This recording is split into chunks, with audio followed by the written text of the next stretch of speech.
Donald ট্রাম্পের ওপর শনিবারের হামলার মতো ঘটনা মার্কিন রাজনীতির ইতিহাসে নতুন নয়। যুক্তরাষ্ট্রে রাজনৈতিক সহিংসতার শিকার প্রেসিডেন্ট, সাবেক প্রেসিডেন্ট আর প্রেসিডেন্ট প্রার্থীদের তালিকাও ছোট নয়।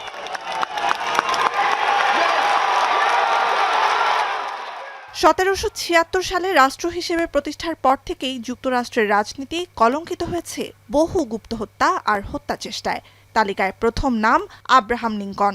1865 সালের 14 এপ্রিল 16তম এই মার্কিন প্রেসিডেন্টকে ওয়াশিংটনের ফোর্ডস থিয়েটারে গুলি করে জন উইলকস বুথ নামের এক ব্যক্তি। মাথার পেছনে গুলিবিদ্ধ লিংকন মারা যান পরদিন। কৃষ্ণাঙ্গদের অধিকারের সমর্থন দেয়ায় তাকে হত্যা করা হয় বলে ধারণা করা হয়।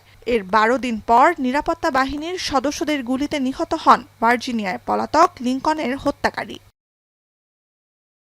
লিংকনের পর দ্বিতীয় প্রেসিডেন্ট হিসেবে আততায়ীর গুলিতে প্রাণ হারান যুক্তরাষ্ট্রের 20তম প্রেসিডেন্ট জেমস আব্রাম গারফিল্ড। ক্ষমতা গ্রহণের মাত্র 6 মাসের মাথায় নিহত হন তিনি। 1881 সালের 2 জুলাই ওয়াশিংটনের রেল স্টেশনে তাকে গুলি করে চার্লস গিটাউ নামের এক ব্যক্তি। কয়েক সপ্তাহ পর মারা যান বুকে গুলিবিদ্ধ গারফিল্ড। দোষী সাব্যস্ত গিটাউয়ের মৃত্যুদণ্ড কার্যকর করা হয় 1882 সালের জুনে। 1901 সালের 6 সেপ্টেম্বর নিউ ইয়র্কের বাফালোতে ভাষণ দেওয়ার পর পয়েন্ট ব্ল্যাঙ্ক রেঞ্জ থেকে গুলিবিদ্ধ হন 25তম মার্কিন প্রেসিডেন্ট উইলিয়াম ম্যাককিনলি।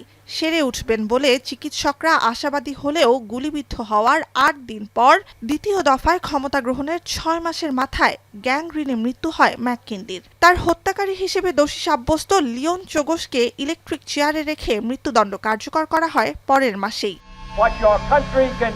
1963 সালের নভেম্বরে 35তম মার্কিন প্রেসিডেন্ট জন এফ কেনেডিকে গুলি করে হত্যা করে লি হার্ভি অসওয়াল্ড নামের এক ব্যক্তি। গ্রেপ্তারের পর কারাগারে স্থানান্তরের সময় অসওয়াল্ডকে গুলি করে হত্যা করে জ্যাক রুবি নামের আরেক ব্যক্তি।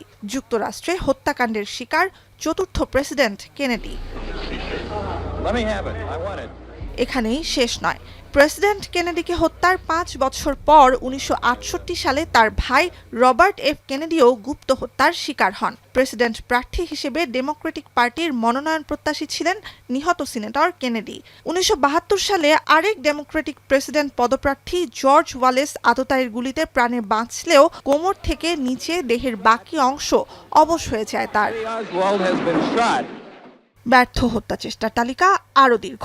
নির্বাচনে জয়ী হওয়ার পর মায়ামিতে ভাষণ শেষে ফেরার পথে হামলা হয়েছিল 32তম প্রেসিডেন্ট ফ্র্যাঙ্কলিন রুজভেল্টের ওপর। 1933 সালের ফেব্রুয়ারিতে ওই হামলায় রুজভেল্ট প্রাণে বাঁচলেও নিহত হন তার সঙ্গে গাড়িতে থাকা তৎকালীন শিকাগো মেয়র। 1950 সালে 2 বন্দুকধারীর হামলা থেকে বেঁচে যান রুজভেল্টের উত্তরসূরি হ্যারি ট্রুম্যান। এ তালিকায় আরও আছেন সাবেক মার্কিন প্রেসিডেন্ট থিওডর রুজভেল্ট, 2 বার হত্যা চেষ্টা থেকে বেঁচে যাওয়া Gerald Ford, Ronald Reagan, George Bush senior ও George W Bush, Bill Clinton, Barack Obama, এমনকি বর্তমান মার্কিন প্রেসিডেন্ট জো বাইডেনও। আইন শৃঙ্খলা রক্ষাকারী বাহিনীর তৎপরতায় নস্যাৎ হয়ে যায় বেশিরভাগ হামলার পরিকল্পনা। নুসহাত কামাল, এখন বিশ্ব।